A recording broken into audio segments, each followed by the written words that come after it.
만군의 여호와여, 주의 장막이 어찌 그리 사랑스러운지요. 내 영혼이 여호와의 궁정을 사모하여 쇠약하며 내 마음과 육체가 살아계시는 하나님께 부르짖나이다. 주의 집에 사는 자들은 복이 있나니 그들이 항상 주를 찬송하리이다. 만군의 여호와여, 주께 의지하는 자는 복이 있나이다. 하나님은 영이시니 예배하는 자가 영과 진리로 예배할지니라. 아멘.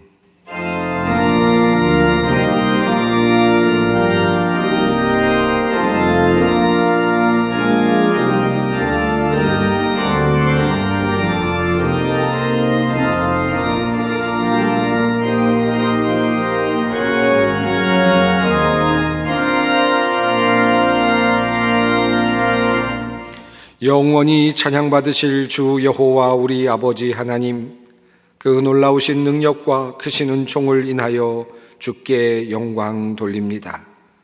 죄와 사망에서 우리를 건지신 주 예수 그리스도의 은혜를 길이 찬양하오고, 오늘도 우리와 함께 하시며 날마다 새롭게 하시는 성령의 놀라운 역사로 인하여 주께 찬송을 부릅니다. 성부, 성자, 성령께 세세무궁토록 영광이 있을지어다. 아멘. 다 함께 일어나셔서 21장 찬송을 부르시겠습니다.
참회의 기도를 드리겠습니다. 사랑과 긍휼이 많으신 하나님, 오늘 거룩한 주일 마침내 예배당의 문이 열리고 주님의 자녀들이 주님께 예배합니다. 건강의 염려로 가정에서 예배드리는 성도들과 더불어 오늘 성전에 나와 함께 예배하는 모든 성도들이 한 마음으로 주님께 예배를 드립니다. 하나님, 2020년은 참으로 혼돈과 혼란의 시간입니다. 코로나19 감염병으로 인해 함께 모여 마음껏 예배드리지 못하는 혹독한 신앙의 시간을 보내고 있습니다. 늘 자유롭게 예배하던 그 자리가 얼마나 귀한 하나님의 선물이었는지를 깨닫는 시간이었습니다. 마음껏 소리내어 노래하던 그 시간이 얼마나 엄청난 하나님의 축복이었는지를 다시 알게 되는 시간이었습니다. 하나님, 우리가 지금까지 예배의 자리에서 보다 진실된 모습으로, 기대하는 자세로, 감격과 감동의 마음으로 예배하지 못하였음을 회개합니다. 하나님, 이제 성전으로 다시 돌아와야 할 시간입니다. 하나님, 우리가 가정에서 처소에서 예배하는 동안 처음에 그 단정함과 진지함에서 점차 우리가 멀어져 왔음을 주님 앞에서 솔직히 시인하며 고백합니다. 인간의 나약함 이오니 주님 용서하여 주시옵소서. 게으름과 나태함 속에서 예배의 자리를 귀하게 여기지 않는 불경건으로부터 우리가 속히 벗어나도록 우리를 인도하여 주시옵소서. 우리에게 귀한 공동체를 주시고 성도들을 주신 하나님, 이들과 함께 서로 격려하며 더욱 신앙을 키워나가도록 우리를 이끌어 주시옵소서. 이제는 나와 주님만이 아는 죄악을 침묵 가운데 주님께 고백합니다. 여호와는 긍휼이 많으시고 은혜로우시며 노하기를 더디하시고 인자하심이 풍부하시도다. 아버지가 자식을 긍휼히 여김같이 여호와께서는 자기를 경외하는 자를 긍휼히 여기시나니 이는 그가 우리의 체질을 아시며 우리가 단지 먼지뿐임을 기억하심이로다. 그러므로 주 예수 그리스도 안에 있는 자에게 결코 정죄함이 없느니라. 아멘.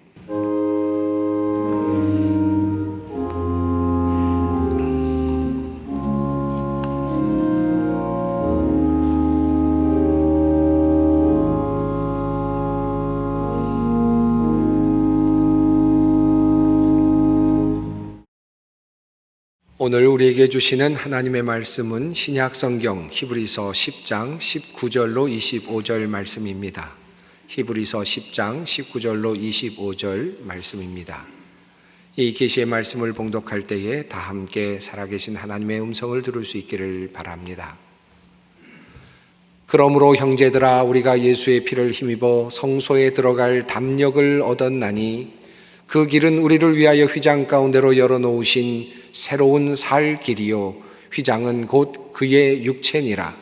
또 하나님의 집 다스리는 큰 제사장이 계심에 우리가 마음의 뿌림을 받아 악한 양심으로부터 벗어나고 몸은 맑은 물로 씻음을 받았으니 참 마음과 온전한 믿음으로 하나님께 나아가자. 또 약속하신 이는 미쁘시니 우리가 믿는 도리의 소망을 움직이지 말며 굳게 잡고 서로 돌아보아 사랑과 선행을 격려하며 모이기를 피하는 어떤 사람들의 습관과 같이 하지 말고 오직 권하여 그날이 가까움을 볼수록 더욱 그리하자. 아멘.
오늘도 온라인으로 예배를 드리시는 분들도 많이 계십니다만은 오늘은 특별히 예배당 문이 열리고 또 우리 많은 성도님들이 함께 예배당에서 예배할 수 있는 날이 되었습니다. 여러분 예배당에 계시는 분들 환영합니다. 많이 보고 싶었습니다. 여러분 마스크를 좀 벗고 함께 뵙고 싶지만 아직은 좀 참아야 될 것 같습니다. 짧게는 2달 우리가 함께 보지 못했고 또 지난 2월부터 우리가 코로나19로 인해서 예배가 자유롭게 이루어지지 못했으니까 벌써 8개월이 지나가고 있습니다. 긴 시간이 흘러가고 있습니다. 그 사이에 우리의 삶은 참 많이 바뀌었습니다. 신앙의 모습도 많이 바뀌었습니다. 지난 2월 23일 우리 대통령의 심각 단계 발표와 더불어서 우리 소망교회가 예배당의 문을 닫았습니다. 닫을 때 참 마음이 많이 아팠습니다.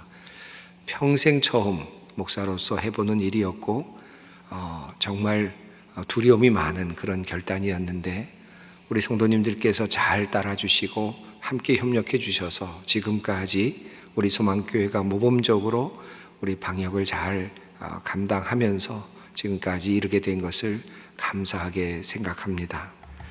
저는 3월 첫 주일 설교를 하면서 온라인으로 예배를 드리는 첫 설교에서 안식일을 기억하여 거룩하게 지키라 라고 하는 하나님의 명령과 살인하지 말지니라 내 이웃을 내 몸과 같이 사랑할지니라 라고 하는 이 주님의 명령, 이 두 명령이 서로 대척점 안에 있다고 하는 사실을 말씀드리면서 우리가 어쩔 수 없이 코로나19 상황 속에서 온라인으로 예배를 드려야 할 것을 여러분에게 간곡히 협조의 말씀을 드린 적이 있습니다.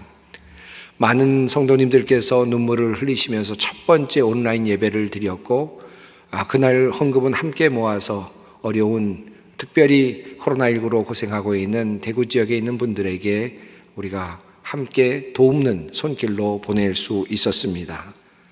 그렇게 익숙한 자리를 떠나서 코로나19로 각자의 자리에서 예배를 드린 지가 8개월이 지났습니다. 여러분 오늘의 모습은 어떻습니까? 어떤 분들은 온라인 예배에 아주 푹 빠지신 분들도 계시는 것 같습니다. 너무 좋다고 저한테 그렇게 말씀을 하시는 분들도 계십니다. 저를 위로하려고 하시는 말씀 같은데 정작 위로가 잘 되지는 않습니다. 교회에 오고 가는 시간이 줄어들어서 참 좋다 말씀하시는 분들도 있고요. 또 가족들과 함께 예배를 드리게 되어서 너무 행복하다. 오랜만에 가족들과 함께 드리는 예배여서 참 좋다 말씀하시는 분들도 있습니다. 예배당에 와서 예배를 드릴 때는 잘 들리지 않는 그런 자리에 앉을 때도 있었고 또 잘 안 들릴 때도 있었는데 예배당보다는 온라인으로 예배를 드릴 때는 바로 앞에서 큰 소리로 들을 수 있어서 잘 설교가 들려서 너무 좋다 이렇게 말씀하시는 분들도 있었습니다. 어떤 분들은 한 교회 우리 담임 목사님 설교뿐만 아니라 또 다른 교회 목사님의 설교들도 들을 수 있어서 참 좋았다라고 말씀을 담임 목사인 저에게 하셨습니다.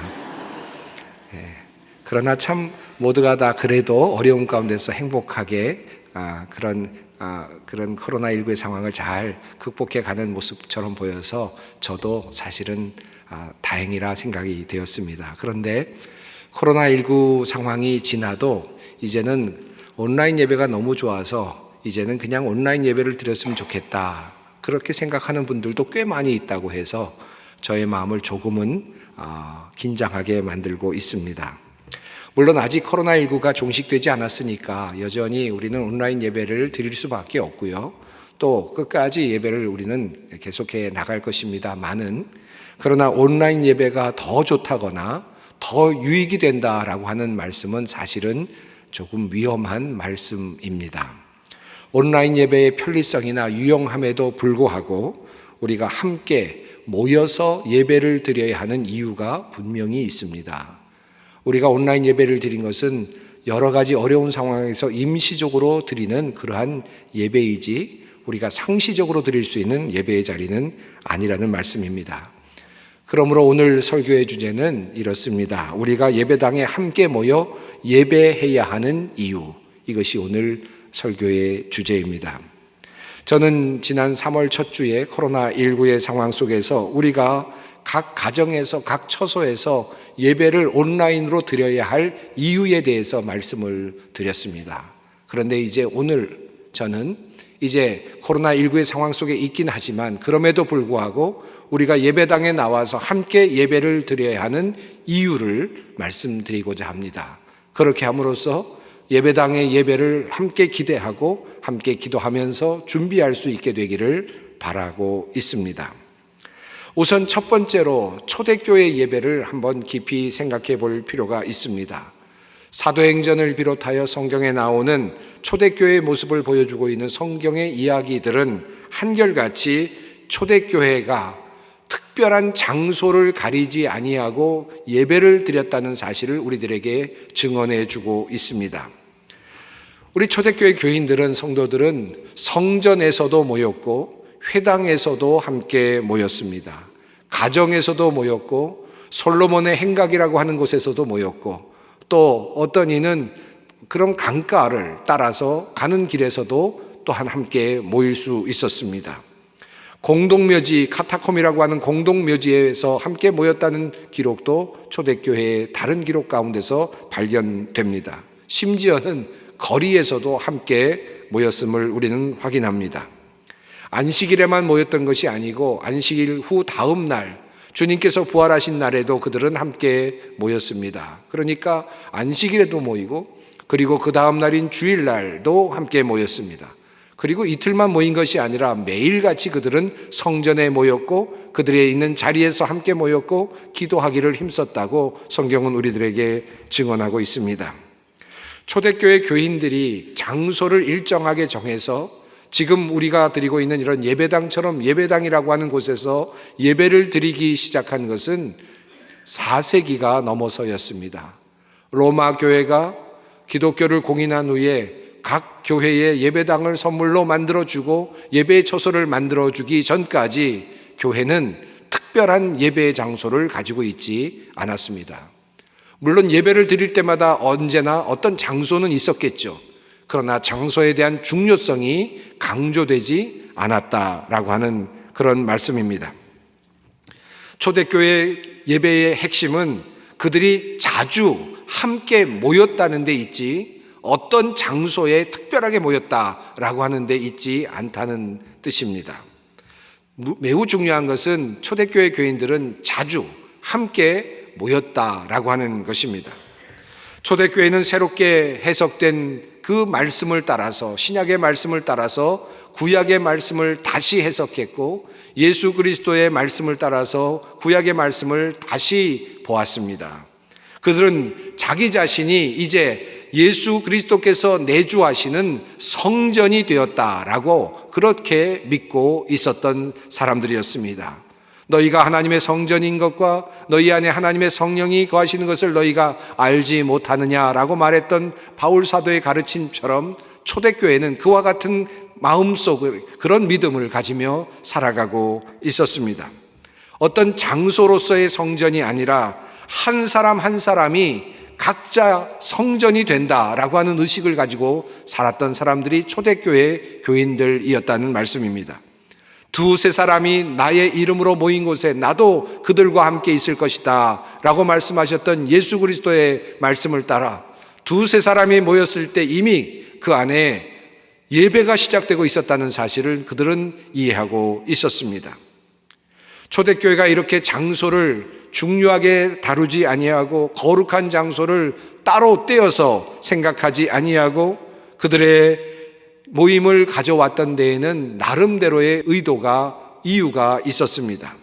그들은 아주 강력하게 유대교로부터 내려왔던, 구약으로부터 내려왔던 희생제사가 더 이상 이제는 필요 없다고 하는 사실을 매우 중요하게 믿고 고백하고 있었기 때문입니다. 구약의 제사는 성전과 더불어 하나의 그림자와 같은 것이라 그들은 그렇게 생각했습니다. 그 자체가 죄를 사해 주거나 하나님과 화목하게 하는데 어떤 역할을 하는 것이 아니라 도리어 우리가 치를 죄가 있다고 하는 사실을 매년마다 반복해서 기억하게 하는 기능은 있었을지 모르지만 제사가 우리의 죄를 용서해 주지 않는다, 사해 주지 않는다라고 하는 사실을 초대교회 교인들은 믿고 있었습니다. 진정한 제사, 진정한 성전은 온전한 제사장이시며 성전이신 예수 그리스도 안에서 완전하게 이루어졌다라고 믿었습니다. 그러므로 성전은 예수 그리스도의 모형이고 성전은 제사는 예수 그리스도의 그림자와 같은 것이었다라고 그들은 초대교회 교인들은 믿고 있었습니다. 과연 예수님께서 이 땅에 오셔서 진정한 화해를 이루시고 십자가 위에서 자신의 모든 것을 내어놓으심으로써 모든 인간의 죄를 용서하여 주셨습니다. 바로 그 자리가 하나님과 우리 사이를 회복하게 하였고 우리의 죄를 사함받게 하는 놀라운 자리가 되었습니다. 예수 그리스도의 십자가, 예수 그리스도가 바로 성전이 되셨다는 사실을 초대교회 교인들은 고백하고 있었다는 말입니다. 그러므로 예수 안에 그리고 예수를 믿음으로 죄의 용서가 있다고 그들은 믿었습니다. 그것이 초대교회의 신앙이었습니다.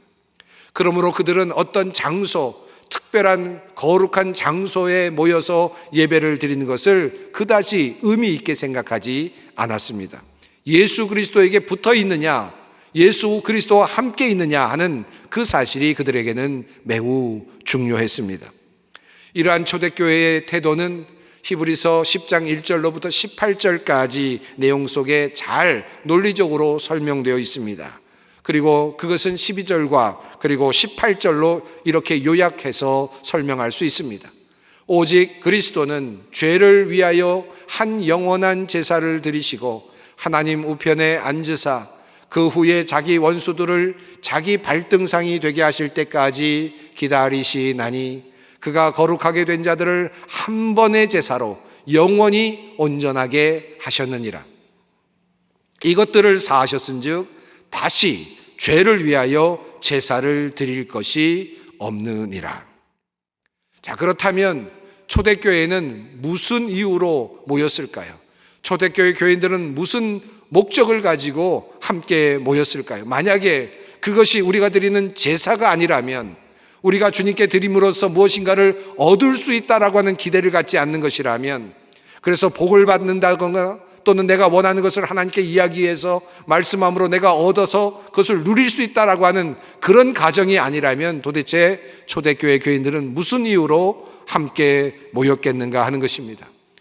물론 우리 주님께서는 모이기를 피하려는 사람들의 습관과 같이 하지 말라 명령하셨으니까 그 명령을 따라서 모이는 것은 당연했을 수도 있겠습니다. 그러나 그 모임의 이유가 무엇이었을까? 이 질문은 매우 중요합니다.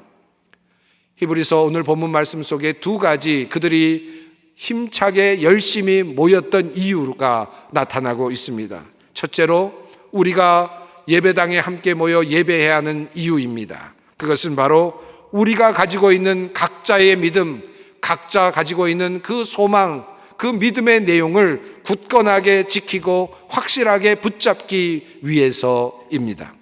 우리 주님께서 말씀하십니다.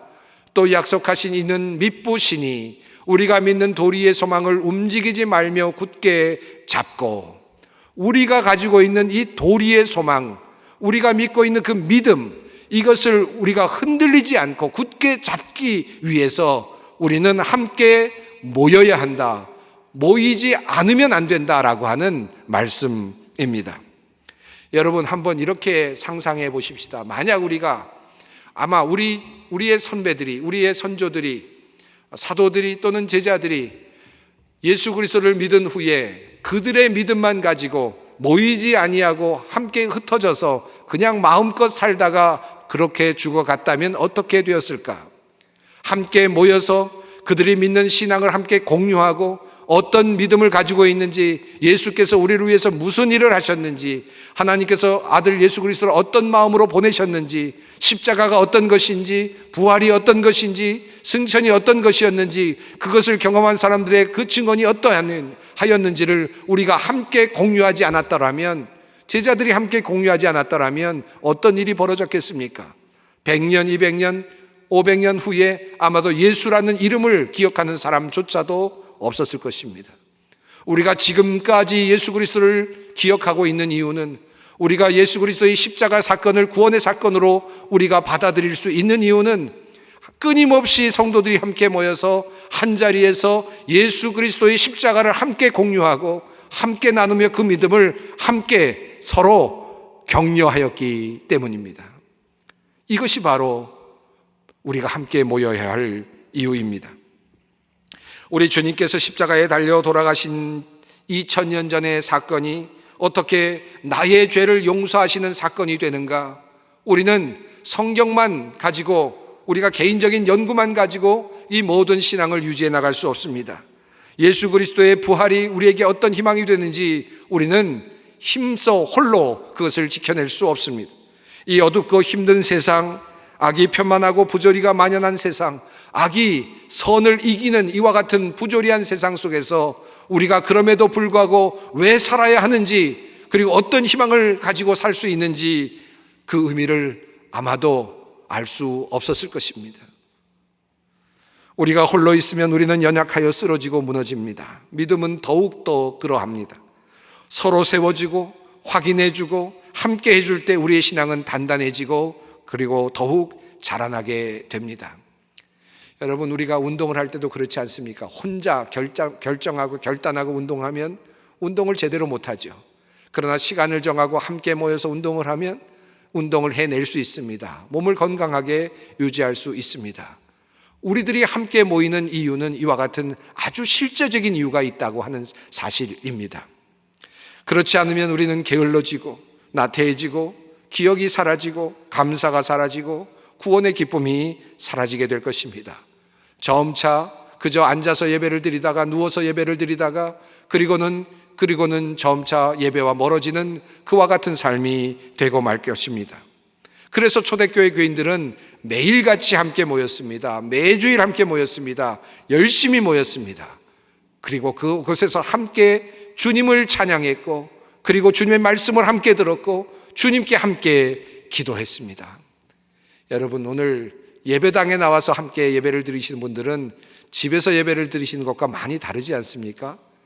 무엇이 다릅니까? 여러분, 찬양 부를 때, 개인적으로 집에서 찬양 부를 때는 작은 소리로, 어떨 때는 그저 예배당에서 불려지는 노래 소리를 그저 들으면서 그저 가만히 계셨는데, 여기서 함께 예배를 드리면서 찬양 부르니까 어떻습니까? 가슴이 뜨거워지고 마음이 하늘로 올라가는 것 같고, 그리고 새로운 느낌이 들지 않습니까? 이것이 바로 격려입니다. 믿음의 격려인 것입니다. 이와 같은 일이 우리의 예배 가운데서 일어나야 하는 것입니다. 두 번째로, 우리가 예배의 자리에 함께 모여야 할 이유가 있습니다. 초대교회 교인들이 왜 예배의 자리에 모였는가? 그들이 가지고 있는 믿음을 계속해서 컨펌하기 위해서, 함께 보다 굳건하게 하기 위해서 모였습니다마는 한 걸음 더 나아가서 그들이 그 이후에 살아가는 삶을 서로 격려하기 위해서 모였다는 사실을 알게 됩니다. 히브리서 10장 24절의 말씀입니다. 서로 돌아보아 사랑과 선행을 격려하며. 이것이 초대교회 교인들이 함께 모여 하였던 일입니다. 초대교회 예배는 주님께서 주시는 구원의 선물을 받고 감사하는 데만 머물러 있지 않았습니다. 은혜에 감격하여 세상으로 나아갔고 사랑을 실천하고 선행을 보여주었습니다. 가진 것을 팔아서 가난한 사람들에게 나누어 주었고 배고픈 자들과 과부들과 고아들을 섬겼습니다. 그러한 행위는 그들이 그렇게 함으로써 구원을 얻을 수 있다고 믿었기 때문이 아니었습니다. 예수 그리스도의 십자가의 사건으로 이미 구원이 선물로 주어졌지만, 그럼에도 불구하고 이 구원을 받은 자들로서 하나님께 감사함으로 세상으로 나아갔던 것입니다. 빚진 자의 마음으로 섬길 마음을 가지고 자발적으로 나아갔습니다. 이것이 바로 초대교회 교인들의 자선과 섬김과 사랑의 행위였습니다. 초대교회의 모습을 보면 이와 같은 서로의 그 섬김과 사랑이 서로 자극되며 서로에게 격려되고 있었다는 사실을 확인하게 됩니다. 주님의 말씀입니다. 사도행전 2장 44절 이후의 말씀입니다. 믿는 사람이 다 함께 있어 모든 물건을 서로 통용하고 또 재산과 소유를 팔아 각 사람의 필요를 따라 나누어 주며 날마다 마음을 같이하여 성전에 모이기를 힘쓰고 집에서 떡을 떼며 기쁨과 순전한 마음으로 음식을 먹고 하나님을 찬미하며 또 온 백성에게 칭송을 받으니 주께서 구원받는 사람을 날마다 더하게 하시니라. 공동체 안에서 다른 사람들, 어려운 사람들을 섬기는 일, 사랑을 실천하는 일, 이것은 하나님께서 나에게 주신 그 구원에 대한 감사의 표현이었습니다. 이것이 초대교회 교인들이 가지고 있었던 마음이었지요. 그런데 이것은 하나님께 드리는 행위이면서 동시에 서로를 격려하는 또 다른 행위이기도 했습니다. 일종의 화이팅과도 같은 것이었습니다. 경건한 사람들이 서로의 선행을 통해서 다른 사람들에게 자극을 주고 격려합니다. 또 다른 사람들이 선행을 할 수 있도록 만들어줍니다. 또 다른 사람들이 마음을 단단하게 하여서 다른 사람을 섬길 마음을 갖게 만들어주는 것입니다. 이것이 바로 초대교회의 모습이었습니다. 따뜻하게 사랑을 실천하고 과부와 고아를 돌아보아주고 어려운 이웃들을 돌보아주는 일, 약한 이들에게 다가가고 그들에게 마음을 쓰는 일, 가난한 이들에게 찾아가 용기를 북돋아주는 일, 이런 일들을 서로 함께함으로 선행을 서로 격려하였습니다. 사랑의 행위가 함께 만남을 통하여서, 모임을 통하여서 더욱더 두터워지고 강력해졌던 것입니다. 이것이 바로 초대교회가 함께 모였던 이유입니다. 복을 받기 위해 모였던 것이 아닙니다. 더 받기 위해, 더 누리기 위해 모였던 것이 아닙니다. 하나님께 무엇인가를 요구하기 위해 모였던 것이 아닙니다. 하나님께서 주신 그 구원의 행위를, 구원의 사건을 기억하기 위해서 모였고, 찬송하기 위해서 모였고, 함께 선행을 격려하기 위해서 초대교회 교인들은 한자리에 모이곤 하였습니다. 세 번째로 우리가 함께 예배 자리에 모여야 하는 중요한 이유가 있습니다. 그것은 우리 주님께서 모이라고 명령하셨기 때문입니다. 우리 주님께서 승천하시기 전에 제자들에게 이렇게 말씀하셨습니다. 사도와 함께 모이사 그들에게 분부하여 이르시되 예루살렘을 떠나지 말고 내게서 들은 바 아버지께서 약속하신 것을 기다리라. 요한은 물로 세례를 베풀었으나 너희는 몇 날이 못되어 성령으로 세례를 받으리라 하셨느니라. 우리 주님께서 승천하시기 전에 제자들에게 말씀하시기를 너희는 따로 모여 있으라, 그리고 함께 기도하라고 말씀하시면서 성령을 기다리라고 주님 말씀하셨습니다. 함께 모이는 곳에 주님께서 성령을 부어주시기로 약속하셨기 때문입니다. 우리가 함께 모여야 하는 이유가 있습니다. 주님께서 약속하신 대로 우리 모임의 자리에 성령께서 임재하시기 때문입니다. 오순절날 그들이 다락방에서 함께 성령을 경험한 것처럼 우리가 함께 모이는 이 자리에서 주님은 성령을 선물로 베풀어 주십니다. 우리가 알지 못하는 하나님의 은혜를 누리게 되는 것입니다. 하나님의 선물을 예배의 자리에서, 함께 모인 이 자리에서 성령을 선물로 누리게 되는 것입니다. 주님 말씀대로 우리는 성령을 받기 원합니다. 그러므로 우리는 힘써 모입니다. 함께 모여 기도합니다. 함께 선행을 격려합니다. 그 자리에서 성령께서 임하시고 하나님의 비밀스러운 하나님의 섭리를 다시 성령을 통해서 보게 하시고 꿰뚫어 보게 하시고 크고 놀라운 비밀을 다시 알게 하십니다. 그 감격을 가지고 또다시 선행의 자리로, 그리고 삶의 모든 사람들을, 어려운 사람들을 찾아 나가는 그러한 삶의 자리로 우리를 이끌어 내십니다. 서로 격려합니다. 다시 모입니다. 성령께서 우리에게 함께 하시고 우리의 눈을 다시 열어주십니다. 새로운 신비로 들어갑니다. 이것이 바로 예배의 현장입니다. 그러므로 사랑하는 성도 여러분, 우리는 힘써 모여야 하겠습니다. 믿음을 더욱 굳건하게 하기 위해 우리는 모여야 합니다. 선행을 격려하기 위해 모여야 합니다. 우리 주님께서 성령을 약속하여 주셨기에 성령을 기대하기에 우리는 힘써 모여야 합니다. 비록 코로나19가 아직 완전히 사라지지 않았고 여전히 위험한 상황 속에 있기에 우리 모두는 다 함께 모이지 못합니다만은 우리가 왜 모여야 하는가, 모여야 할 이유를 가지고 모이는 그날을 기다리면서, 그날을 기다리며 주님께 기도할 수 있는 우리 모두가 되었으면 참 좋겠습니다. 우리 모두가 함께 모일 수 있는 그날에 우리가 자발적인 마음으로 기쁨을 가지고 함께 나와 함께 모이고 그리스도의 구원을 함께 노래하고 함께 찬양하고 서로의 선행을 함께 격려하며 성령의 은혜를 듬뿍 누리는 우리 모두가 될 수 있기를 바랍니다. 우리 주님 말씀하십니다. 모이기를 피하려는 어떤 사람들의 습관과 같이 하지 말고 오직 권하여 그날이 가까움을 볼수록 더욱 그리하자. 기도하겠습니다. 힘써 모이라, 성령을 받으리라. 마지막 말씀을 남기시고 떠난 예수님을 생각합니다. 하나님, 우리에게 예배할 수 있는 마음 주시고 하나님의 구원 사역을 기억할 수 있는 영적 기억력을 주셔서 감사합니다.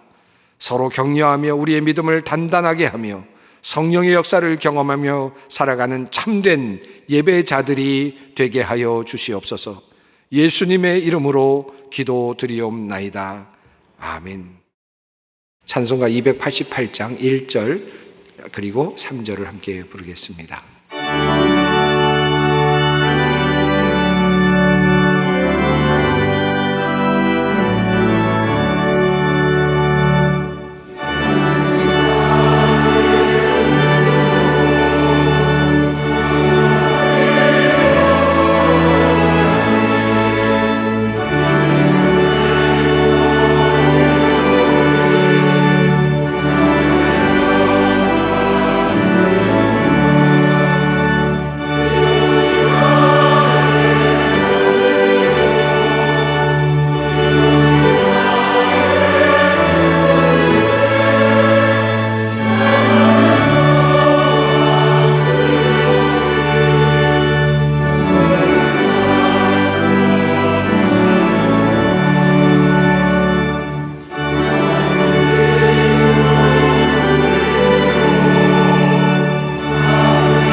평화의 하나님께서 친히 여러분을 완전히 거룩하게 해주시고 우리 주 예수 그리스도께서 오실 때에 여러분의 영과 혼과 몸을 흠이 없이 완전하게 지켜주시기를 빕니다. 여러분을 부르시는 분은 신실하시니 이 일을 또한 이루실 것입니다. 우리가 힘써 모여 예배할 이유가 되시는 우리 주 예수 그리스도의 구속의 은혜와 부족함에도 불구하고 오늘도 우리를 예배의 자리로 부르시는 하나님의 극진하신 사랑하심과 우리에게 구원의 비밀을 열어 보여주시는 성령님의 교통하심이 예배의 자리를 사모하며 함께 모여 예배할 날을 간절히 기다리는 소망의 모든 성도들 위해, 모든 주님의 백성들 위해, 이 나라와 민족과 역사 위에 영원히 함께 하시기를 간절히 축원하옵나이다. 아멘.